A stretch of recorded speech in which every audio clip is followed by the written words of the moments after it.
I am so excited about getting this one out. This was one of the best interviews I've ever done. David Buttress came all the way up from London. We spoke uninterrupted for an hour and 30 minutes. It was a joy.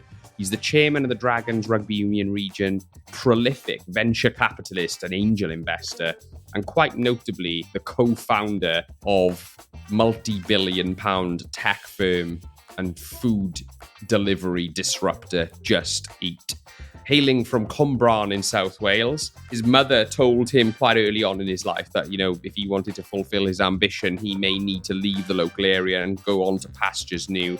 Having done a degree in business, David ended up at Coca-Cola, which changed his life. He learned lots about branding and marketing, and also about the hospitality sector, which then led to him meeting a gentleman called Jesper Buch. Jesper had set up a firm called Just Eat in Denmark, on a farm in Denmark. He was based with about 10 employees at the time. And David just saw an opportunity to take this model to the UK market. There was clearly potential there, and they built the business with their bare hands from the ground up, essentially. And it was a lot of ups and downs. It was a hell of a journey. Upon leaving the organisation in February 2017, Buttress was described as being one of the standout British entrepreneurs of the decade. Fast forward to 2022, and Just Eat is still the market leader with 40% of the total market and is a multi-billion-dollar valued company. This was a really special conversation from a guy who's just achieved an inordinate amount of success in a new category, which is just astonishing. It is David Buttress. David, thank you so much for coming on the Tech Leaders podcast. You've come all the way up from London. I know you've got a lot of stuff going on in Cardiff at the moment. So thanks for popping in and spending time with us. How are you getting on today? Hectic day? Hectic week? Yeah, my pleasure. Thanks for having me. It's been a quiet week in Welsh rugby, which has taken up a lot more time than I had in my diary originally. Yeah, we'll dip into that in a minute. Obviously, it's been a big couple of weeks in Welsh rugby. But I want to dig into your background, talk a little bit about your journey. Obviously, with a technology and leadership podcast. What does good leadership mean to you, David? Leadership means three things for me. It means firstly, taking responsibility. And as a leader, you have the good days where you get a lot of credit for things you probably weren't directly involved in. And you get the bad days where unfortunately you have to take responsibility for things perhaps you haven't created yourself.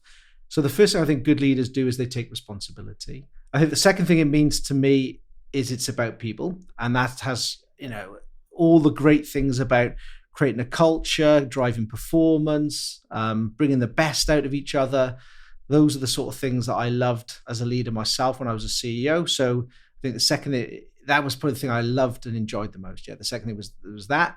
And I think the third thing it means taking something and leaving it better than how you found it or where it started, and leaving something that stands the test of time. One of the things I spoke a lot about in Just Eat internally was we're building a company that you can tell your grandchildren about. And, that was obviously an anecdotal statement, but I hope it created a sense in our team across the world that, this wasn't something that we just wanted to build and sell and flip. This was something we wanted to build and sustain, and we'd all take a part in that. So they're the three things being a leader means to me. Because I heard that you're a rugby man through and through, have been for a long time. You always have to be the captain. Is that right? You're like leading on the pitch as well as in the boardroom. I didn't self-proclaim it. It doesn't really work. David, I'm the captain. Yeah. It doesn't really work like that so well. If you do that, you just look a bit of an idiot. Oh, sure. But you enjoyed the responsibility of leading people, yeah? I did. I don't know where it came from. I think my mum's like it. So my mum is definitely a leader, and she's definitely someone who takes responsibility for things. And I probably got it from her, actually, I think. Now I think about it just for a second. But yeah, so in all the teams I was involved in at school, outside of school, football and rugby, I think I found myself being asked by a teacher or a coach to become skipper of the team or captain of the team. And I just enjoyed it. I reveled in it. I liked taking responsibility for something more than just myself. I liked the interactions of responsibility with a coach or with a referee. I liked encouraging teammates. I liked supporting teammates. So I always enjoyed that. Yeah, I got a lot out of it. So it wasn't like I was doing some selfless task. I think I gave a lot, but I definitely enjoyed it. I always remember, In fact, I think I captained my junior team all the way from 9 to 18. So, wow. So for the whole period through. You must have been pretty good there. What position did you play? I played a couple of positions. I played 10 at rugby and I played right midfield at football. I was all right. But I think it was more, I definitely on the captaincy side, I think I actually, looking back now, I think I loved it. I think I really did. I just like that responsibility of, when things got tough in a game, lifting people up, going, come on, we can fight our way back, set the example, never give up. Never give up to the end. It doesn't matter if you're 1-2-0 down or 14-7 down, never give up. Just go to the end, give everything. That was always in my drive. And if we're winning, not being complacent. Come on, what can we do here to kick on? Let's not get caught out. And I also enjoyed sort of trying to create a little bit of a fun environment in the dressing room. So I was always enjoyed, sort of building a team spirit. And I was always at the front of things. I was quite extroverted. So I quite enjoyed being sort of that probably annoying player that was always sort of trying to have a bit of a joke and a laugh with people. So I was definitely putting myself out there for those sort of roles, I guess. Yeah, sure. So let's talk about this. You obviously have got lots of drive, desire to lead people. Let's talk about where this actually comes from then, David. You grew up in Cwmbran, a single-parent family. Yep. You were taught from a young age that, potentially you may need to leave the local area if you wanted to get ahead. I think you said your mum told you that a few times before in the early days. Yeah. Talk us through those early formative years right up to the point of joining Coca-Cola. How did that shape you? Yeah, so I actually grew up on the same street as Hayley Parsons. Founder of Go Compare, yeah? Yeah, so Hayley and I literally grew up on T-Box Road in Ponywyd in Cwmbran. In fact, her brother was a mate of mine in school. So yeah, we literally grew up a few doors from each other. So yeah, that was a funny coincidence really when I saw Hayley obviously going to the amazing things she did at Go Compare, and then obviously we went on our journey at Just Eat. But my mum is a really driven person who was very ambitious. So she banged into me and my brothers from a very young age. You bear in mind, you have to go back to this was 1980s. So this is just post-miners' strike. We grew up in T-Box Road. There was a bit of unemployment. It wasn't, we had a happy childhood in many ways, but it was a challenging economic time, I would say. And my mum was, absolutely focused on, listen, you boys need to get an education and you need to get out. I can understand the second part because she was ambitious for us. She wants to go to university. She wants to have successful careers. And she probably looked out at Cwmbran and thought, well, that might not happen here. So I think those days have happily changed in the last probably 10, 20 years. But probably in the 1980s, my mum was right. Yeah. So there was always this sense that I guess was pushed into me of get yourself out in education and get yourself out. And so London just became a fixation in a way between my teenage years. That was like the measure of success. Will I get out and will I, get myself a degree and give myself a chance? And that was probably what formed it. And I was lucky. I had really good grandparents, so they supported me a lot through those teenage years as well. So that was probably where that come from. My mum was incredibly ambitious. Like with my mum, honestly, like nothing's ever enough. So my mum, whatever I did, she'd go, you can do better. And she had this thing which she'd say to me, which would be no excuses, no excuses. And she had this thing going, you can do better, no excuses, push yourself, push yourself. And I can remember those words sat at my desk in my bedroom where I was like, Mum, I don't want to do this essay. I don't want this. I've had enough. And my mum was just absolutely intolerant of any, Mum, I'm not feeling well. Mum, I'm tired. Anything like that. My mum was, I'm not feeling great to have a day off school. I don't think I missed it. I have to check with Crossy Kellogg Comprehensive. I don't think I missed a day of school in Comprehensive. Wow. And that wasn't say I wasn't ill sometimes. I think I had 100% attendance record all the way from up to GCSE. I probably missed a couple of A levels with hangovers, but my mum didn't know. But honestly, that gives you a sense of where that drive comes from. And eventually, of course, it went from being pushed into me like, Mum, give me a break for God's sake, to actually just became how I behaved, I think. Sure. So you went into sales and marketing. That was the kind of your chosen career path. Yeah. Great place to go if you want to earn commission and money and stuff like that. But also it's it kind of prepares you well for entrepreneurialism, I'm sure, potentially, doesn't it? Because it's obviously, you need a lot of drive and a lot of determination to succeed in that world. So why did you decide to go into that line of work, and what was Coca-Cola like for you as an organization? Yeah, I love Coca-Cola. It was I did 8 years. I probably would have stayed. What happened? So I finished university at 20 when I had a law and business degree, and so I joined Coca-Cola as a graduate, and they had this amazing culture, going to culture. They had this really great culture at Coke. It was quite old school in some ways, but it was very performance related. So what gets measured gets done. was always a mantra that used to be pushed around. And it was also a metrics-driven environment. Performance-driven. But I was very lucky. I had a guy called David Schnackenberg, who was one of my early bosses, and he set really high standards for himself and for the team. And so professionally, it was almost a bit of an apprenticeship to what does good look like professionally. And it was quite old-fashioned and old school in the sense you had to wear a shirt and tie. There's definitely no hoodies and high-top jeans. It was shirt, ties, and suits. But he was from Texas, and he was an old school. I think he was US military guy. So he set really high personal standards, and really and missing targets was just like an absolute no. The end of the world. It was a no. And but it created me some really good professional habits around. Coca-Cola was a great training school as well. So one of the things Coke done really well, if people know Coca-Cola's culture, they spend an extraordinary amount, I think they still do, on people development.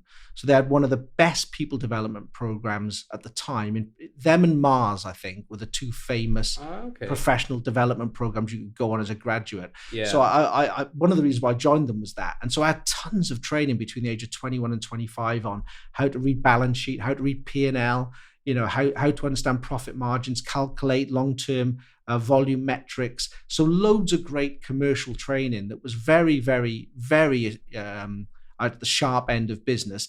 And then, of course, loads of training around how to build a sales process, how to make sure you close. And so I went on that journey with Coke and ended up being responsible in my last job at 28. I was towards the end of my career at Coke before I started Just Eat in the UK.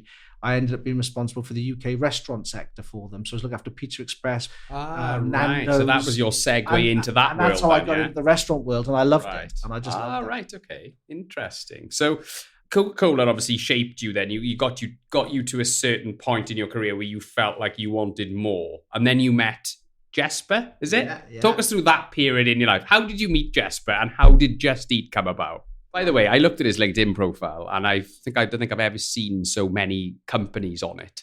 He must be an investor in about 100 companies. It's unbelievable. He's honestly one of the best investors and entrepreneurs I've ever met, and certainly in Europe. Yeah, Jesper's obviously from Denmark. Yeah. He's an incredibly, I think we'll be friends forever. I think we have one of those friendships now that if I don't see him for ages, doesn't matter. As soon as we see each other, it's like we were together like last minute. Yeah, sure. So he's a brilliant person. So Jesper, it's all credit to Jesper. Genuinely, it's all credit to Jesper. So at the time as I said, I was responsible for running the UK and restaurant business for Coke. And Jesper, one of a Danish colleague who was working for Coca-Cola, said, "Hey, listen, I've got this entrepreneur from Denmark. He started this business in Denmark called Just Eat. At the time, Just Eat was tiny, literally a small business based on a farm in a town called Vejle, which is about smaller than Cwmbran.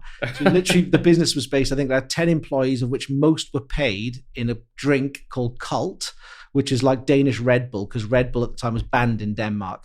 So they were literally paid. Oh, right. They were literally paid in an energy drink based on a farm in a basement. And so the business was tiny. And Jesper was coming to the UK, and this Danish opposite number of mine said, would I give him some time and get to know him and introduce him a little bit to the UK restaurant scene and tell him a bit about it?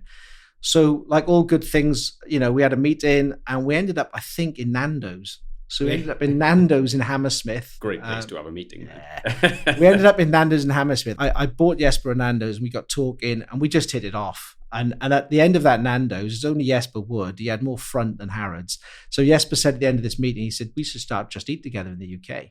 He'd already decided on the name by that point then, had he? Yeah, so you had this, in Denmark it was Just Eat. So, was it? Okay, sorry, I thought it was so he had this idea and he goes, he said, let's, he said, we should do it together. I said, what are you talking about? Like, what are you? You have literally, from what I could gather, literally 10 employees in a farm in Denmark who you don't pay with cash because you didn't have any much money. So he was literally paying them with an energy drink.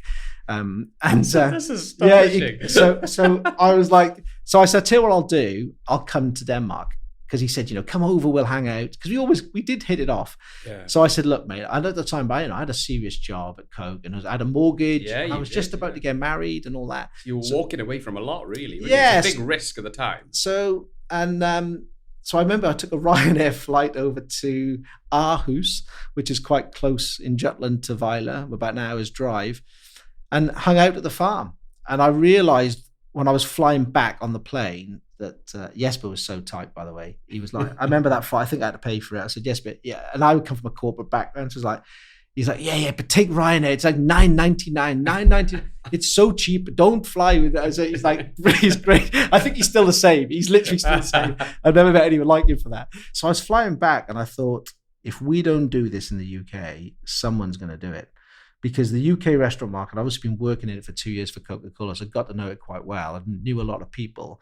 And it was really obvious that two things were going to happen. One was, and this was Jesper's statement when we were in that Nando's, you can order a hotel and book a hotel online. This was 2005. You can book a flight online. So why the hell would you not be able to order food online? And he said, look, Domino's at the time had just started to migrate their customers online. Yeah. He said, these independent guys are going to get left behind and the major franchise brands will build digital platforms and the independents will be screwed. And I was sat there literally thinking, Jesper was very colourful, right? And I'd come from this corporate background, so I was a bit like, this guy's he's all over the place. But equally, I thought, he's brilliant, he's very inspiring, and he's right. So I went home that night and I said to my wife, I said, that statement I just said to you, if someone's going to do this, and I might regret it for the rest of my life if I don't give it a go. And you said a moment ago, it was a bit of a risky thing to do, but it wasn't in a way. Because it was 2005, the job market was really good. I'd had 8 years at Coke. I didn't feel like I was taking a massive risk. It was a bit of a risk, but I was very lucky going back to great bosses and good cultures. At the time, my boss was a guy called Will Usher, and Will was a fantastic boss. And Will said to me, look, David, I told him, I was very transparent. I told him about this thing that had happened at Just Eat and Jesper. And he said, look, I can see there's an itch you want to scratch. I'd spoken for years to a couple of my close friends at Coke saying, I want to start my own business. I'd love to do something on my own. But of course, I didn't have the money and whatnot. And ultimately, I didn't have the imagination really, because I didn't have a credible idea. Otherwise, I'd had a couple of ideas, but they weren't great. And then Will said to me, go and give it 6-12 months. And if 6-12 months goes by and it doesn't work out, you can either come back or you'll probably get a job somewhere else.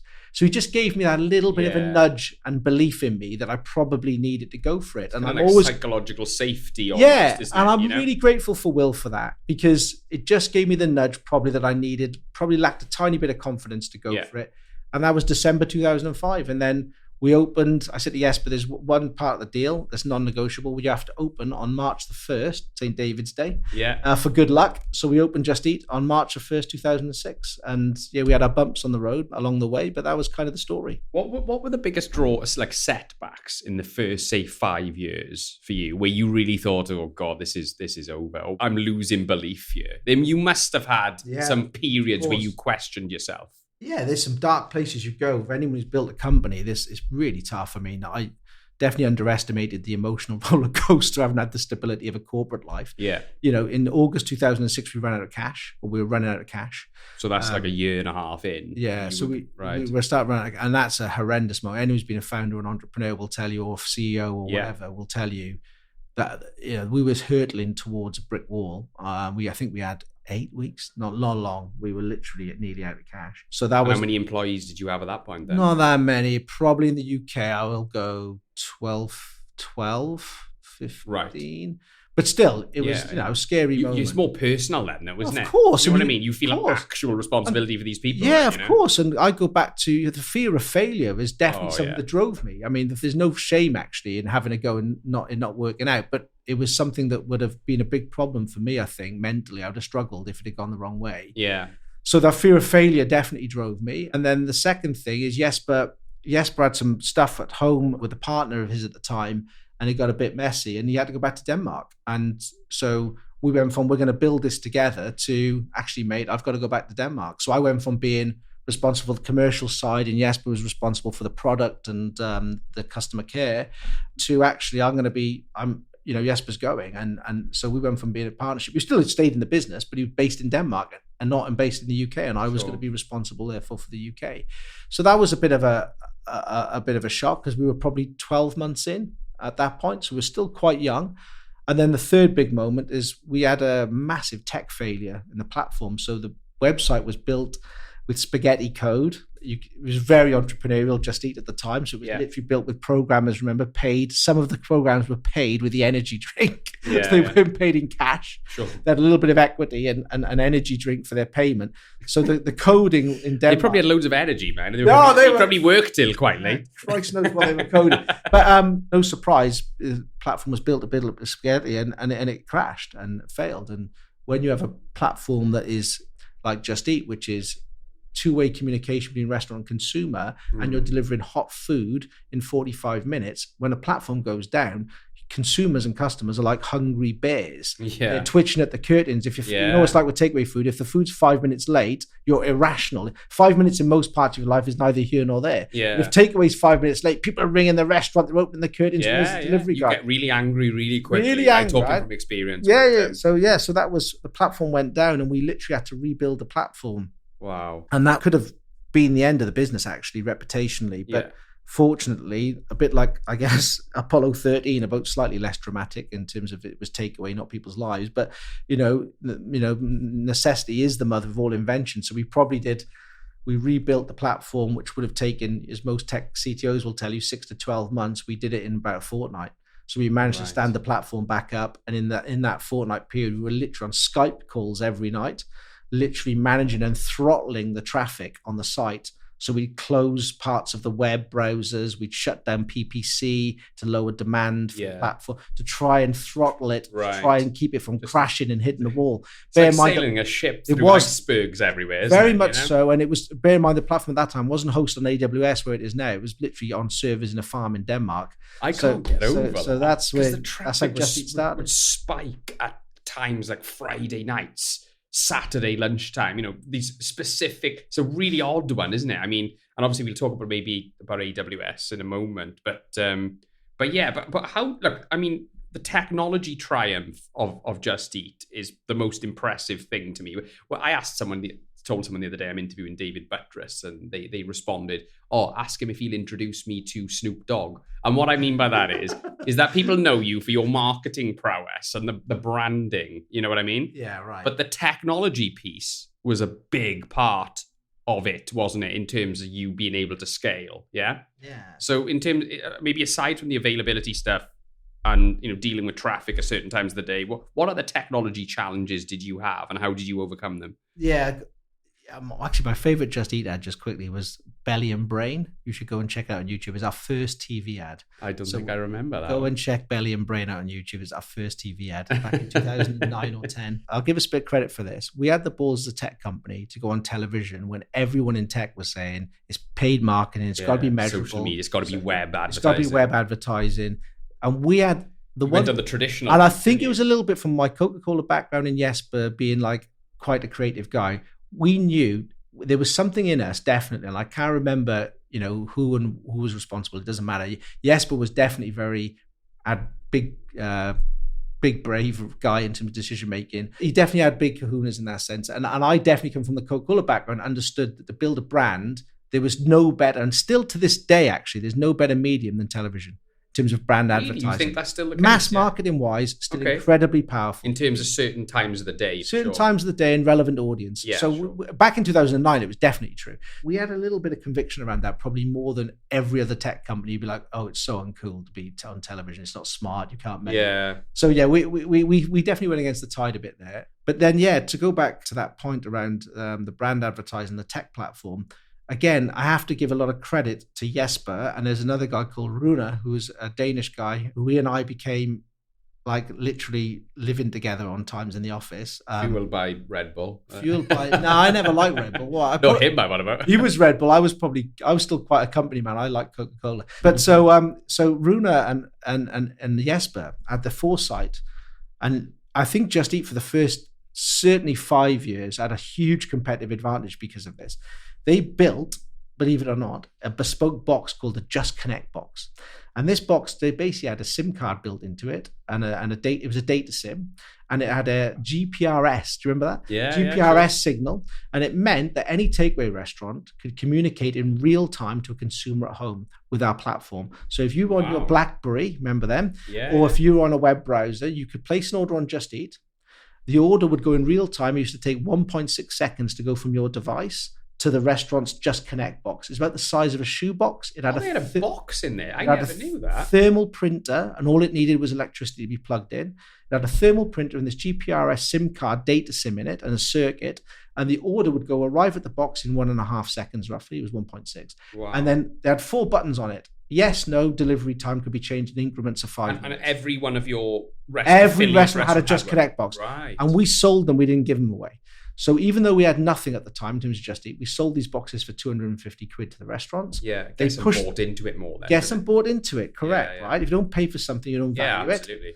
So they pushed the button, and then as soon as they pushed the button to accept, the order was accepted on the consumer's device within 1.6 seconds, which meant you closed the loop. So they had a confirmation and the certainty and they communicated in real time-ish with the restaurant. And that for independent restaurants was totally revolutionary in 2005-06. Yeah, for sure. Totally revolutionary. In fact, our competitors was using faxes. Really? Yeah. So Hangry Horse. Hangry House. Yeah, correct. They were used. I love it though. People always call it horse. And it's the pub, innit? I love that. I can't tell. I never got bored of it. Yeah. And they had a fax, and then when they became innovative, they used email. But of course, the problem with email, you're replying not. You're requiring a takeaway restaurant owner who's incredibly busy to read his emails and reply. Quick enough. So we had this huge technology advantage, which meant customer care wise, most of our orders, we never had to touch them. They were all automated. So the Just Connect box is not spoken often. We to be fair to Jesper and Runa, they built some technology in the low cost economy of Denmark. I'm sure obviously we moved it to China eventually, but that device was I'll tell you something funny. If you go into a takeaway restaurant even today and you ask them about Just Eat, they call the Just Eat, can I see your Just Eat box, right? They call it the magic box.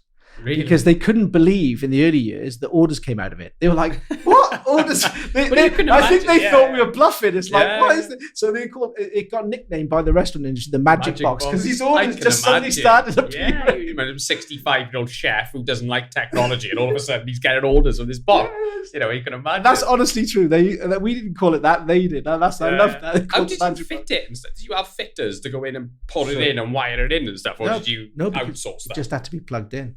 That was it. That's all. The sales team would go and install the box. They'd go back to my Coca-Cola days. Of course, it was all done over. Right, okay, yeah. And go back to my Coca-Cola days. One of the things I was really proud of at Just Eat is we built a brand in the early years by literally doing offline marketing. So if you remember, you couldn't walk past a takeaway restaurant in the UK without seeing a Just Eat sticker in the window. Yeah, they were everywhere. That was genius. That's what really elevated. And that came from my Coca-Cola training. So in Coca-Cola, you think what they do with news agents. You never walk past a news agents back in the day without seeing Coca-Cola branded outside the store, even on the permanent signage with the news agent's owner's name. Sure. So I lifted that from my Coca-Cola training and said, at Just Eat, we're going to build a brand and we'll do it also in the early years offline. The stickers cost 30 pence and £1.30 for a large sticker. So 30 pence for a small one, £1.30 for a large one. And going back to what gets measured gets done, every sales team member was not allowed to install a restaurant without the offline branding complete with pictures.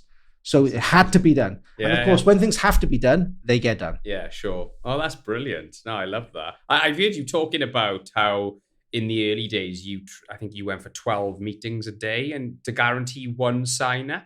That you basically, when you were sort of, managing a team of 100 salespeople, you use that as your barometer as to, because that's what you could do as to what their success sort of is marked against. Did you keep that sort of, what would you call it, that metric going for the whole time you were there? Yeah, I hope they still do it. I literally goes back to captaining teams, right? Don't ask people to do things that you're not willing to do. So sure. I was front and center, as anyone would tell you, Just Eat in the early years. I went to takeaway restaurants every day of my life. So I get in the office at 7. By 11, I finished in the office. And from 11 till I finished, which would be 8, 9, 10 at night, I would literally be walking into takeaway restaurants. And so to explain that ratio, it was 12 calls, so 12 face-to-face visits with restaurant owners.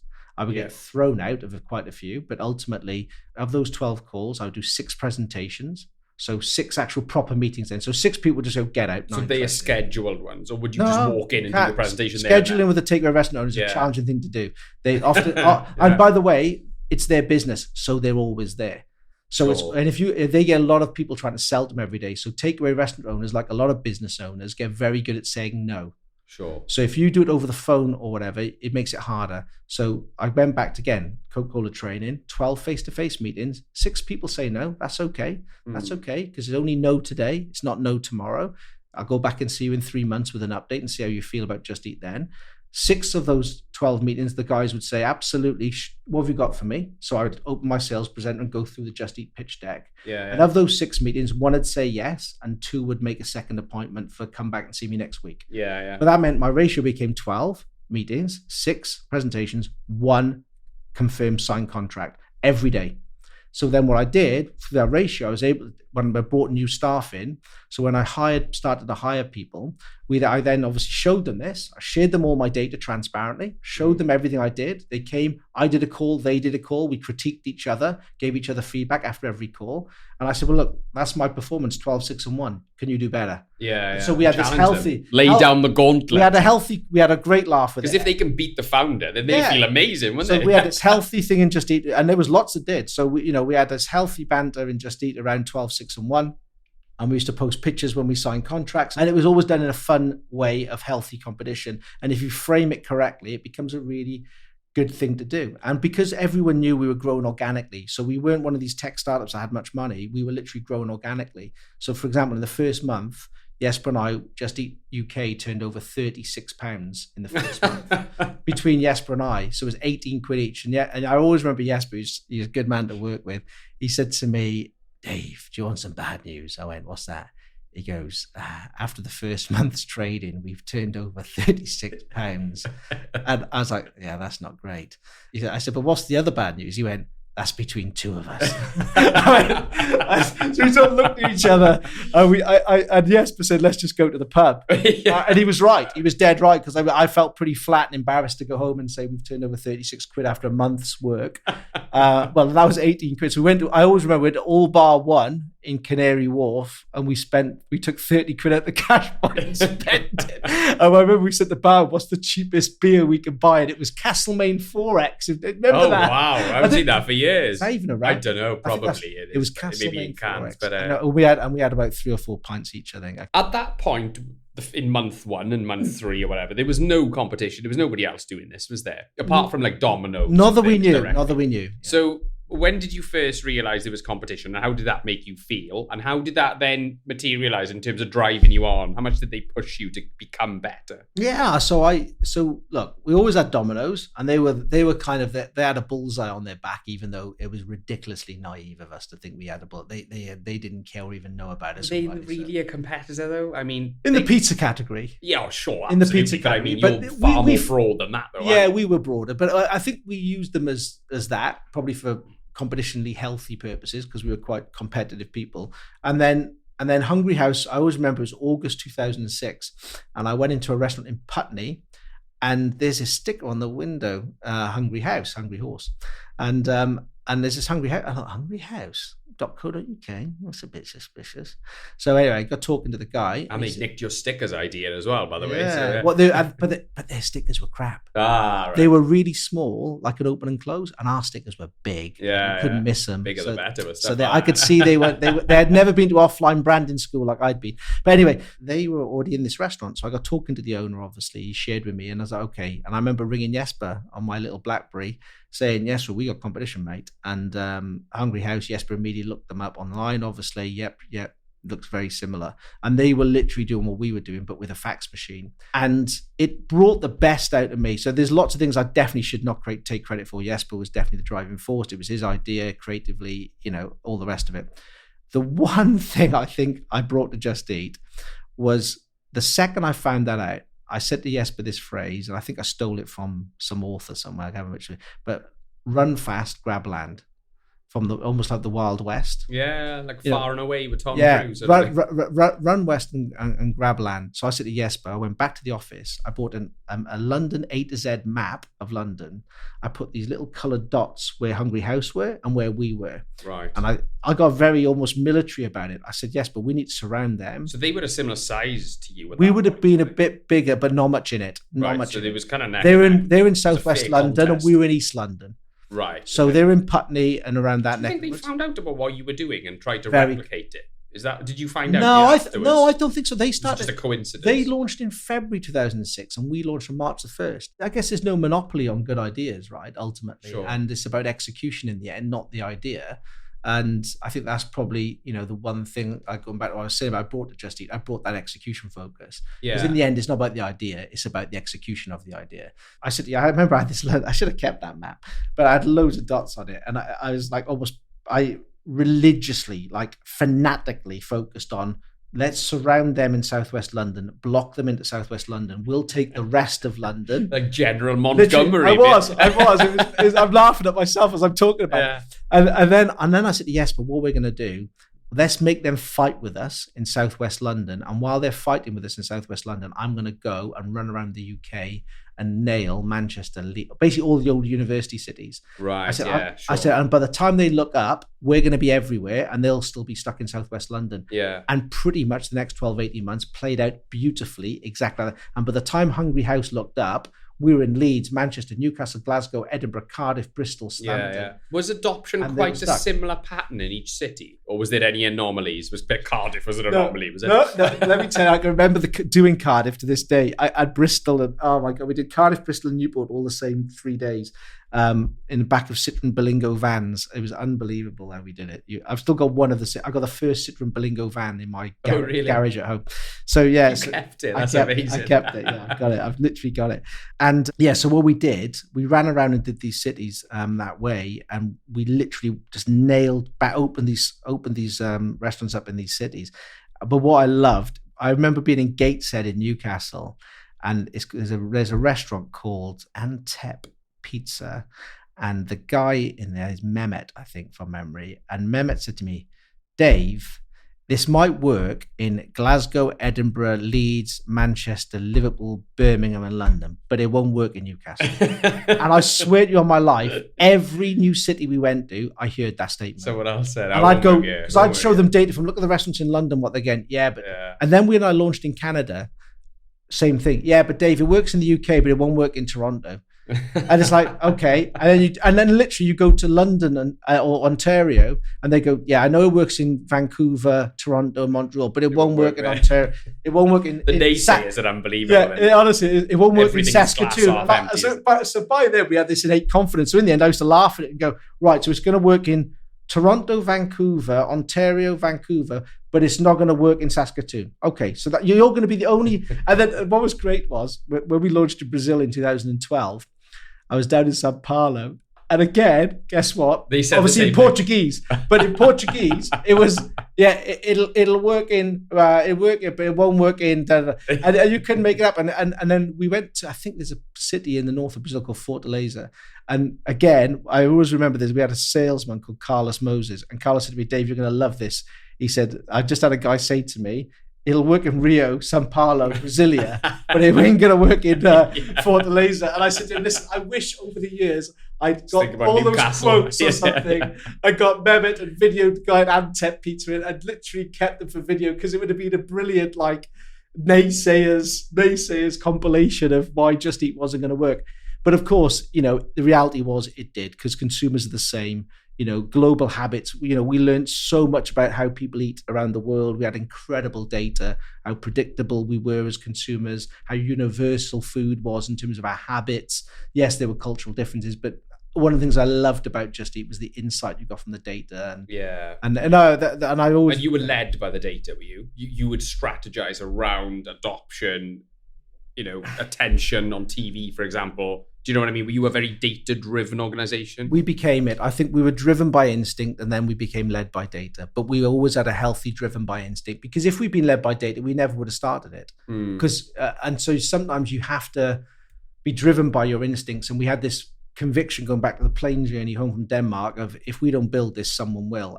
But then the data, of course, as we got bigger, we became a public company in 2014 on the London Stock Exchange.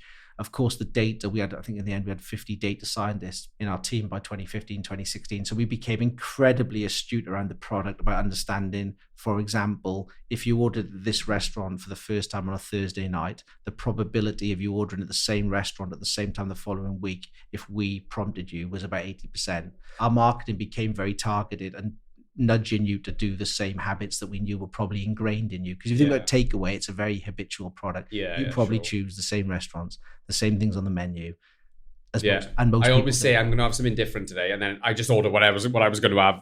What I had last time. That's funny you should say that. So you're atypical. You're not rubbish. You're atypical. So we had this brilliant product in the app where we could see how consumers were shopping the menu. We could see where your finger was going and where you were scrolling. The reorder button. I use that a lot. And guess what people do? They do what you said. They go, I'm going to order something different. They look at the entire menu, and you could almost sit there like laughing because you could they look through the whole menu. They go, yeah, I'm going to have the chicken tikka masala again. So they literally go through everything and then they choose the same thing. So we all do it. It's a truth. You've got to be careful with that, though, because I know the restaurant owners, if they see you ordering the same thing all the time, they'll just say, don't do Just Eat, just come to us directly. We don't have to pay them then. I know they do. But you can't get around that. I know they do, and that's fine. But the reality is, you know what? The consumers don't change. Because once you switch... And it's the convenience of pressing the button on the app. They can't get around that. Let's talk about the culture very quickly then. So I know you were big on culture. I heard you say that this is the one thing you wouldn't compromise with bankers involved and stuff like that when you were doing this sort of, the public move or whatever, and they wanted you maybe to come a bit more corporate, and you sort of drew the line or whatever. But the question I've got to you, David, is can you describe the culture to the listeners? And second part of that question is, how did you retain that culture going from a team in the UK to becoming a multinational company across X amount of countries? How do you keep the culture when you scale to that level? Yeah, culture is behavior. And so I think from my childhood of captaining sports teams, from my years at Coca-Cola, and then for the organic growth I went through of a CEO. I was 29 when I started Just Eat in the UK. Right. And I was probably, was I 36, 35 when I became a FTSE CEO. So I was relatively young, in terms of age, but I think it all happened quite organically in terms of experience, because I was given an opportunity. And so I sort of grabbed it really. So culture to me is about, look at how people are behaving around you. And that is what the culture of this organization is. So as a leader, I was incredibly conscious how I behaved, set the example. Don't ask people to do things that you don't do yourself around here. Do the basics well. I turned up on time. I worked hard. I was very professional and cared about what I did. So behavior became a really important facet, and be passionate and enthusiastic about why are we here? What are we building? It's bigger than just we're selling takeaway. We're building a company to tell our grandkids about. So set this vision of this matters, and it's more than just you or I. It's something we're going to leave a legacy around. So I think going back to your question of what culture means, therefore, when I say behavior, for me, you can never write culture on a wall. When I see organizations writing words on a wall what their culture is, I just think it's bullshit. I think it lacks authenticity, because I think culture is ultimately authentic. And I think it's poor leadership, because if you have to write the words on a wall, then you're probably not acting them out. At Just Eat, I looked at how the leaders were behaving in all our countries. And you're right, we had businesses and offices in everywhere from Sydney to Sao Paulo to Toronto to London. We were in every continent. We were in across, I don't know, was it 18 countries? I can't remember, but it was a lot of countries. And obviously at the time we were also a public company. And I was absolutely religious, fanatical about not compromising our culture. The key words for us were fun, to be smart. We actually use the phrase razor sharp, which was an important part of being prepared and doing your homework, making sure that you knew your numbers, and all the good things professionals have. And then the other thing for me about culture, which I don't think will ever leave, is I wanted people to love coming to work. So when Jesper and I started Just Eat in the UK, we said, let's not just be a corporate company where people come to work because they have to. We wanted Just Eat to be fun. At the end, we sold takeaway for a living. No one lived and died. We sold takeaway for a living. So we wanted to be irreverent and to be quite a relaxed atmosphere, but demanding of high performance, if that's not a contradiction. So we wanted people to come and enjoy it, feel very welcome to be in our environment, have a great time at work, be relaxed, have fun with your colleagues, but at the same time, we want to do great things. And I think that became kind of we very rarely lost anyone. We had an incredibly loyal team. People rarely left.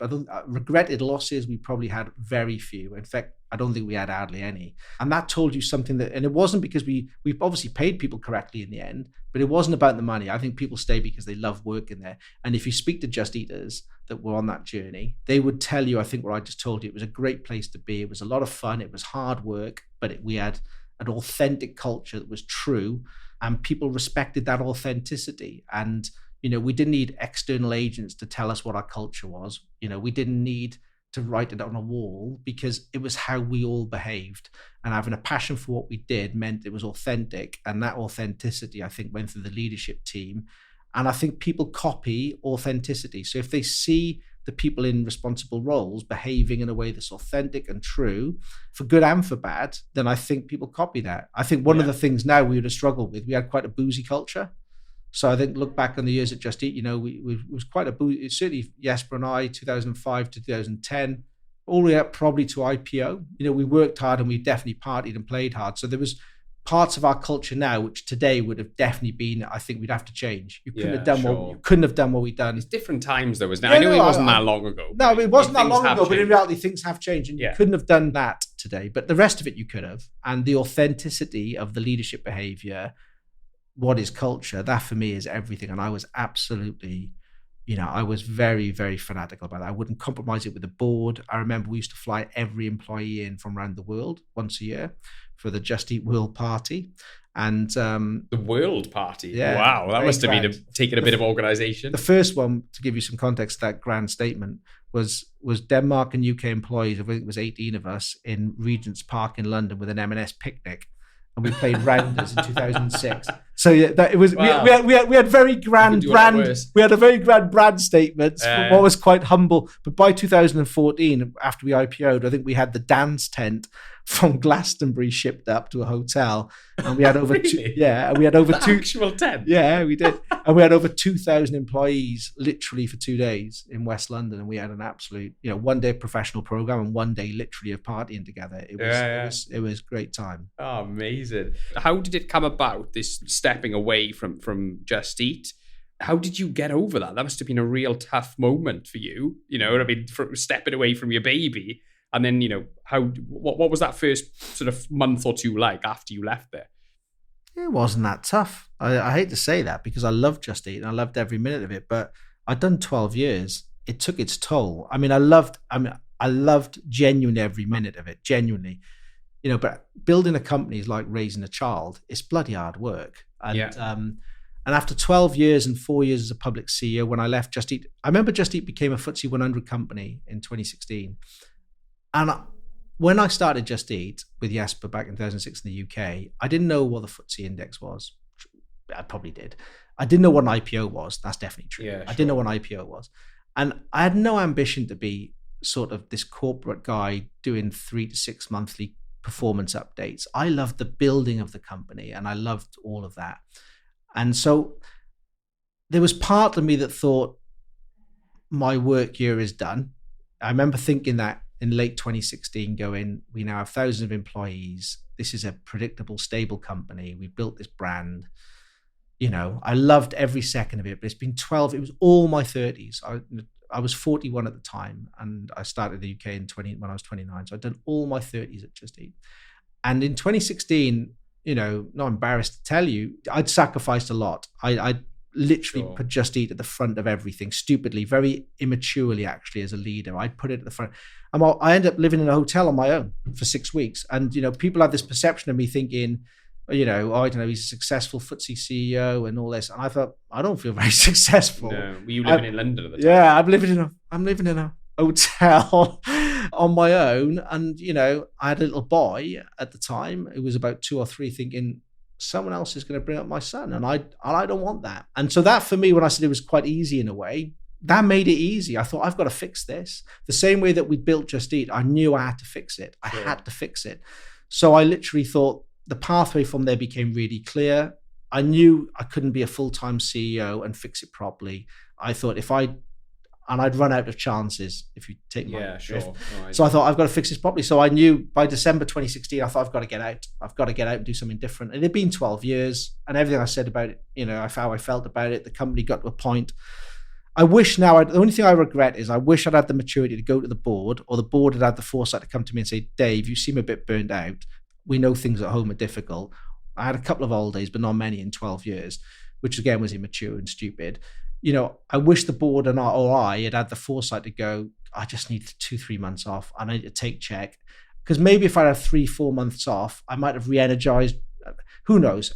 No regrets, genuinely. But, that was the end. And so I remember going to the chairman in a restaurant called George in Mayfair in West London saying, John, I'm done. I'm done, John. And he could see I meant it. He knew I was having some tricky times at home. I said, look, John, there's nothing I can say or you can say that's going to change my view. I've just made my mind up. And I'd never, ever said that before.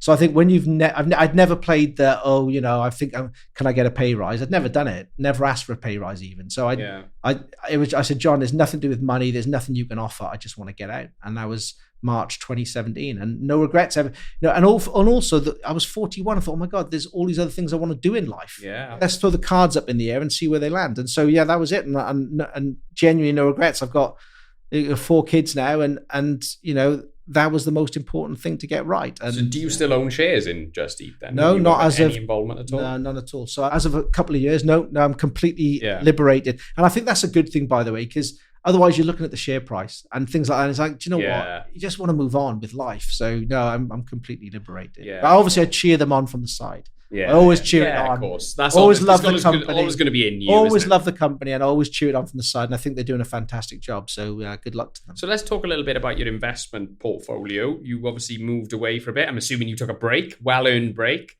and then you started doing some angel investing. How have you found that? And what do you typically look for in opportunities for you to invest? What's your formula or criteria? What are your non-negotiables? Well, yeah. So I'll tell you a funny thing. I got into investment. So I had about literally, I think it was 3 or 4 months off after Just Eat, detoxing literally. I was doing little bits, but I pretty took time off.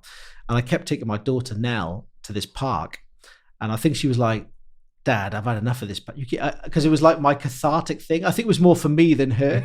So I kept taking her to this park, and sort of being a bit melancholy. Yeah. And after about 3 months, I remember Nell, she was only young at the time. She goes, Dad, can we go home? And I thought, do you know what? I need to go back to work. I just need to go. I thought I'm bragging my poor little daughter to study park every day. And I did, so Dad needs to go back to work. So yeah, I knew I wanted to get into invest. I'd already done a bit, and a venture capital firm called 83 North, who would invest in Just Eat, had been kind enough to sort of give me a venture partner role. So like I said, I've been doing my own angel investing as well. So it was kind of a natural progression. I love founders. I love business. I love early stage. Yeah. So it was felt very, I didn't sort of plan a career around it. I just I enjoyed it. Thought, let's do this. So now I have, I don't have as many companies as Jesper, but probably have sort of tens of companies I've invested in, many of which I'm on a board. So I've got interesting how Brazil comes up. I'm chairman of a company in Brazil because of a company I invested in, because of the journey I went on with Just Eat. I have a lot of contacts in Brazil in the tech industry and Latin America. So I've got a portfolio of companies now ranging chairmanship in Brazil, 1 or 2 in the US now, but obviously a couple in the UK too, and in Europe. So I'm that's 2-3 days a week. Probably Welsh rugby is a day or so a week. Last week it was the whole 7 days. 8 days last week. So that's what I do now professionally. Let's talk about Wales very quickly then. Have you got any investments in Wales? I've got 1 or 2.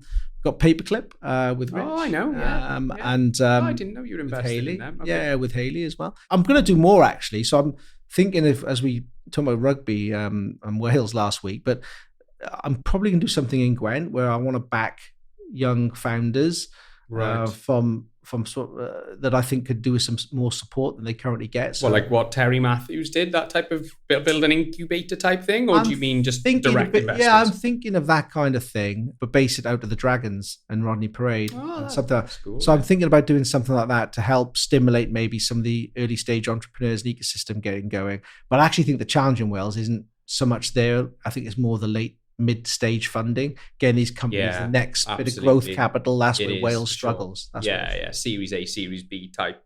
Well, Series A especially. I think seed is a bit more easier to come by, isn't it? So look, you're a proud Welshman. Okay, I've said. Is there another kind? Was that? Yeah, that's true. Yeah.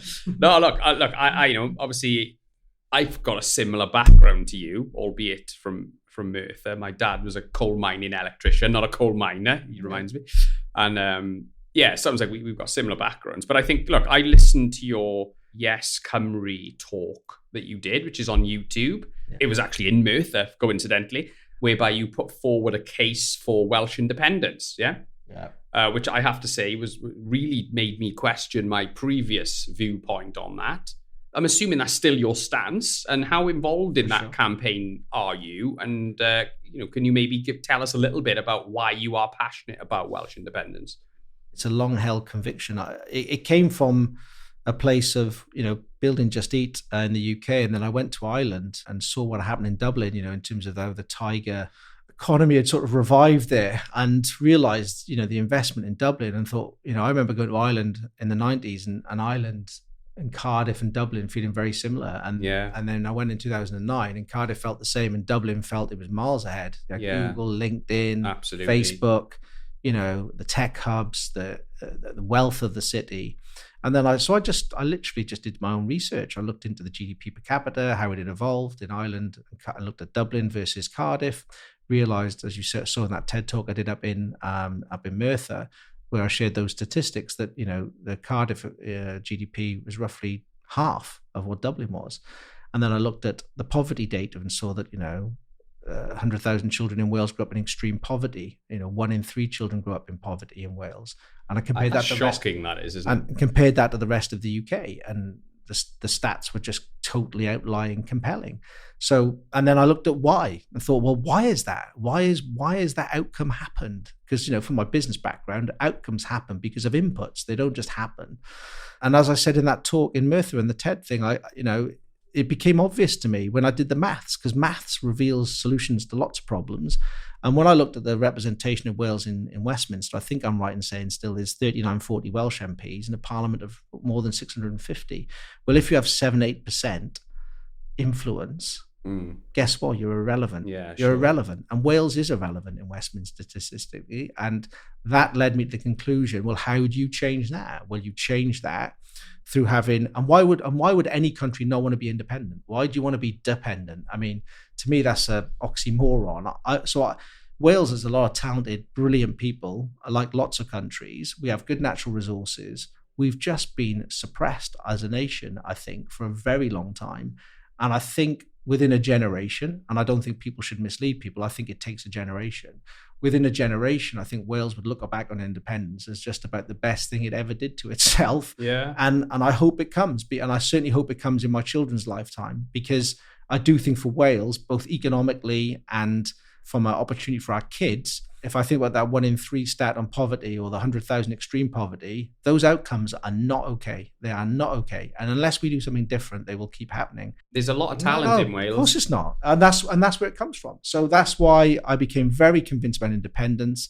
I became a big fan of Yes Cymru because of how they branded the movement. I loved how they did it. It's a bit like Just Eat, organically built from the ground up, really well branded. I loved how they were doing it. And so, I became a big fan. And I remain a passionate supporter of Welsh independence, and I will remain so. Let's hope it happens. I think it would take time to stand Wales up, but it would be 100%, in my opinion, the right thing to do. Yeah, I live around sort of Pontcanna Llandaf area, which is a very big Welsh-speaking area. My daughter goes to Welsh school, and I'm seeing the Yes Cymru movement and branding, funnily enough, because they go big on the branding. And there's a guy with a flag outside his house from the corner from me would say Yes Cymru on it. But I'm seeing it more and more. And obviously, we've got the Scottish one as well. So I think that kind of shifts the momentum into more devolution or independence or whatever, So I think it's definitely something on the app for sure. So I'm a big supporter. And then, last summer, obviously, I did a bit in Number 10 working on the cost of living crisis. And that for me was super interesting, because you definitely learn about people and you learn about Boris. Yeah, What's he like? Yeah, I worked directly for him, obviously. And I did. And it was quite interesting for me because, I did that job. I was a non-political appointment. So I clearly was not, I'm not. It was definitely a non-political appointment, and what was interesting for me was what I saw there, because why I did that was because, as I said about this poverty statistic, I could see the cost of living as someone who cares about economics and reads The Economist and studied economics. I could see what was coming in June, July in the second half. You didn't have to be some sort of clairvoyant or Nostradamus to see what was coming. Yeah, you could see what was coming, and so I thought I'm gonna have to try and, if I can, do something to help. So I did the sort of cost of living role, which was fantastically interesting. What I found was 2 things. One was how amazing a lot of business leaders are. Like Vodafone, for example, were incredible in their leadership. Sainsbury's really worked with me and Number 10 to what can we do to help people into the autumn and winter around the cost of living. Asda as well, fantastic. Iceland, load of brilliant. So there was I learned the convening power of governments can have a real influence on people's lives. So another reason why I think politics is important is I didn't realize how much you can get done in those roles if you have the right people in the room. So you can get sure. If you went to Sainsbury's and try to get a decision, it would take weeks. But if you call from Number 10, you get straight to the CEO and you can move things. Yeah, sure. So that was really powerful. But back to your point, I don't want to become overly political because I'm interested in building businesses and being involved in rugby. But if someone asks me my opinion, if they want to know it, then I'll also tell the truth. Yeah, for sure. So I'm going to ask you, David, I'm not trying to put you on the spot or anything, but I'm sure there's a reason for it. But you obviously grew one of the UK's most successful tech firms. You're a very proud Welshman. Why did the business grow in Bristol and not in Cardiff or Newport? What was behind that?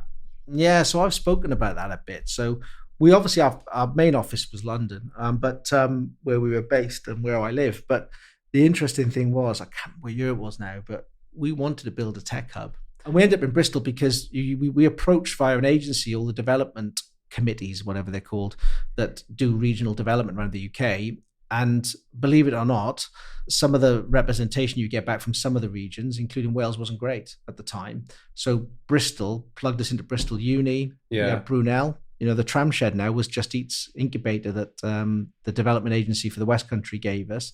Oh, and right. we had a really tight relationship with Bristol University Engineering School, which is one of the best in the UK. Yeah. So we took a load of engineers out of there. But what was interesting was it became quite Welsh. Our office in Bristol ended up, I can't remember the statistic now, but we had loads of people commuting from Newport and Cardiff working for Just Eat as an engineer. Even Swansea, we had a few from Swansea. So we ended up with a mixture of Welsh and sort of West Country engineers from Bristol Uni.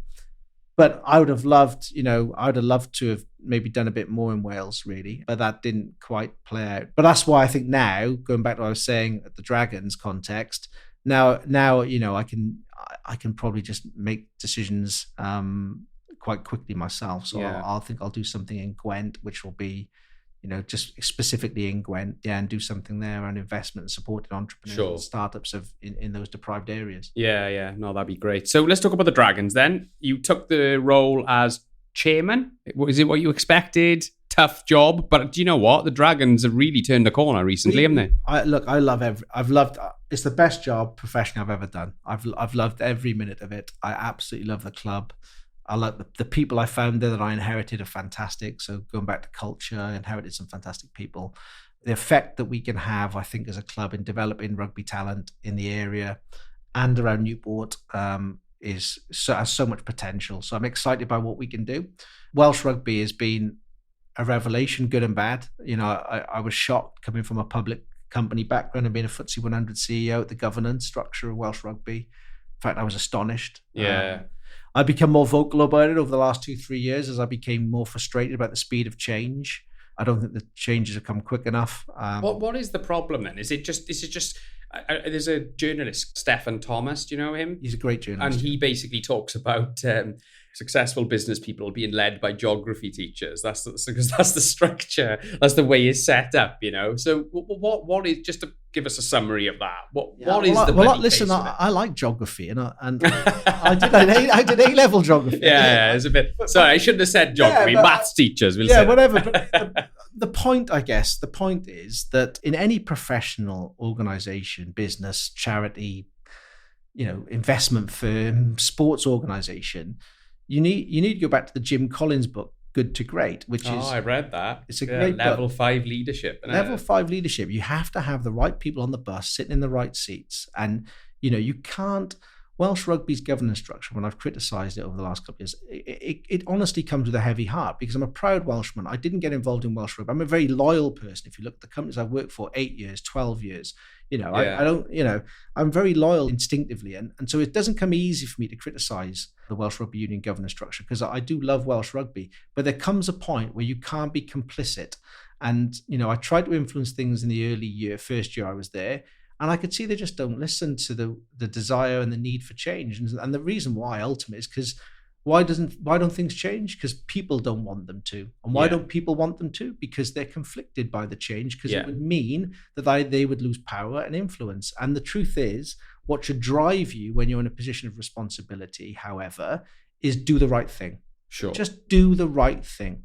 And it's blindingly obvious that the right thing to do in the context of Welsh rugby is to have leaders like Amanda Blanc and have who they kind of forced out, really, didn't they? So people who are competent and who understand how to run successful large companies, which Welsh rugby is, and build brands and build great cultures and build great people environments.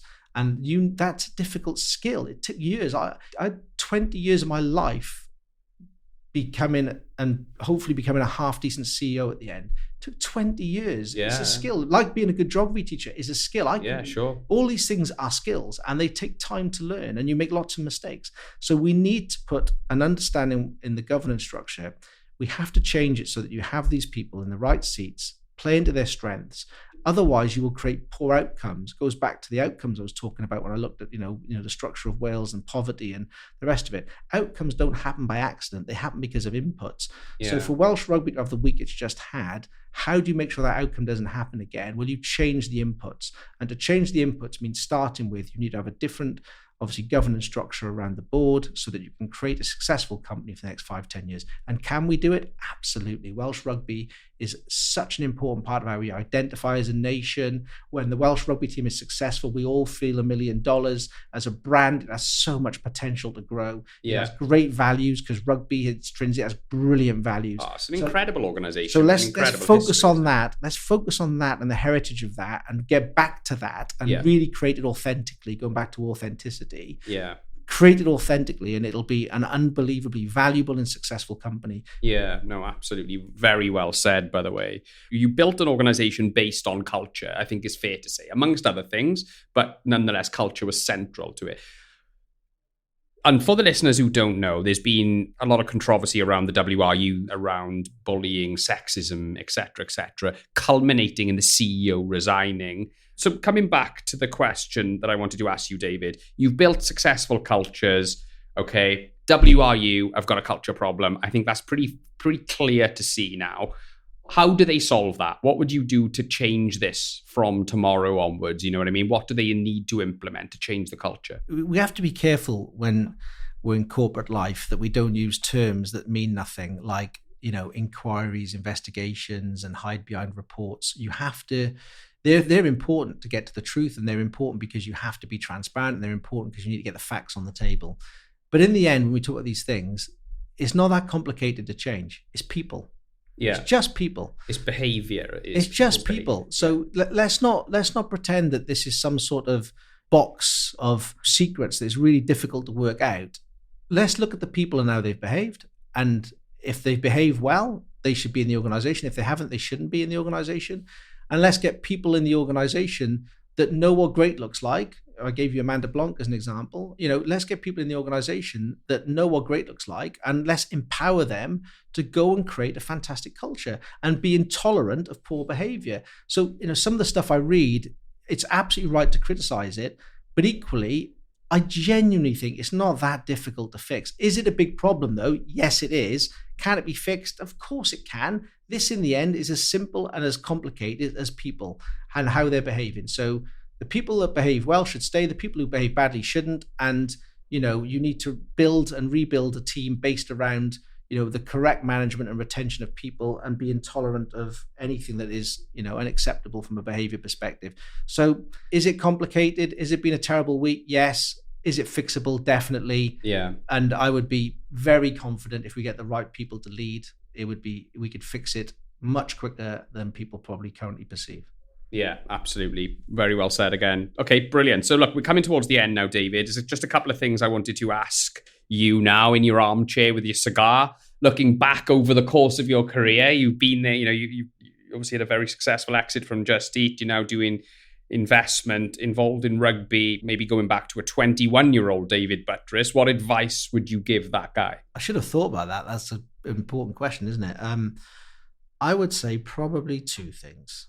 I would say the first thing is don't think that you can't have a successful career and a successful home life. The two things are connected. And I always felt like unless I was sacrificing everything to be successful professionally, including my home life, then I wasn't giving enough.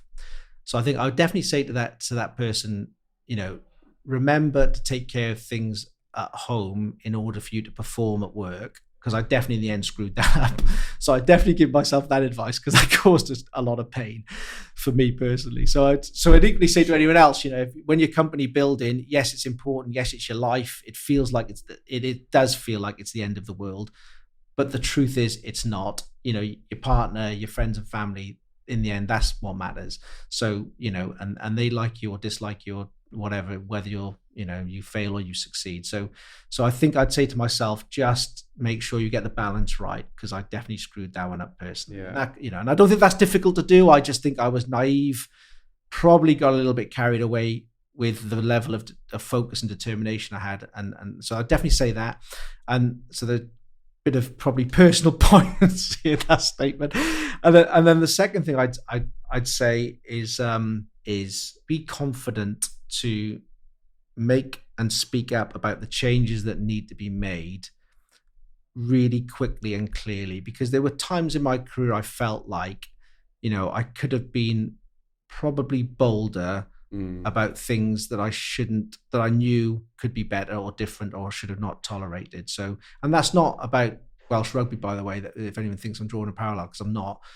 I'm talking about, I think sometimes as a really proud Welsh person living in London, for example, I wish I'd pushed perhaps the office in Wales a bit more than I did. Sure. Because I didn't want to feel like people would think I was doing it for me. Yeah. So I let others guide where the decision. So there's things I felt strongly about that I didn't want to overstep what I would have felt would have been influencing others. Yeah. But actually, I think that's okay sometimes. If you really care about something, then actually the engineering office in Wales, I wish I had just said, guys, it's in Wales. I know you've done this independent study, you've engaged with all these development agencies and the report says that, but actually, do you know what? Yeah. It would really matter to me to build an engineering office in Newport. So we're doing it. So I think that's an example. Sticking up for what you believe in a bit. Yeah, a little bit. I think I was a bit too, I didn't want to what I felt overreach the power of my office. Is that come down to confidence, do you think? Because at the time, obviously, you didn't know then what you know now, I think so. Yeah. If I'm blunt, I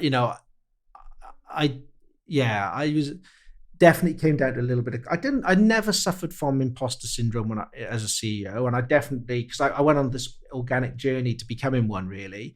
And when I became a CEO in 2014, I felt natural. I felt ready for it. I wasn't intimidated or worried about it. I felt, I can do this. I know what I'm doing.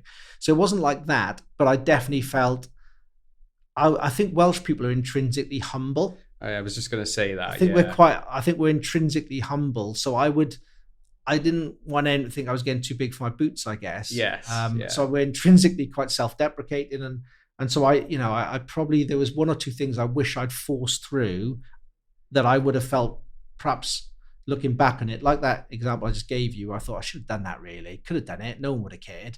But I didn't want people to think, Dave's been a bit pushy about the Welsh thing. Yeah, sure. I know what you mean. Because we're a global company. So why, but yeah, I wish, looking back, I wish I'd been probably a little bit more pushy. Yeah, I was reading about something to do with this before, which is a Japanese proverb which says the longest nail gets the hammer. And basically it means if you stand out from the crowd, from your peers, you'll get knocked down. Do you know what I mean? Yeah. And I think it's very much a British thing, but it's definitely a Welsh thing. Do you know what I mean? Yeah. And I think that keeps people's confidence in check from Wales a lot of the time. And sometimes you just need to be bold, don't you? It's like the Americans have got it in abundance too much of theirs. There was a really good chairman of the Welsh Rugby Union called Gareth Davis when I first became chair of... the old player. Yeah. I have the same name as him, so I always... He's a good player, yeah. He's a good player. And Gareth was the chairman of the Welsh Rugby Union when I became chair of the Dragons. I really liked Gareth. He was really good. And I remember going to a dinner at they had like one of these, like, I think it was the Autumn or Six Nations, can't remember. There was like a pre-tournament dinner with sponsors and stuff. And we did this dinner and Gareth was doing this speech and he's obviously very good. He's very,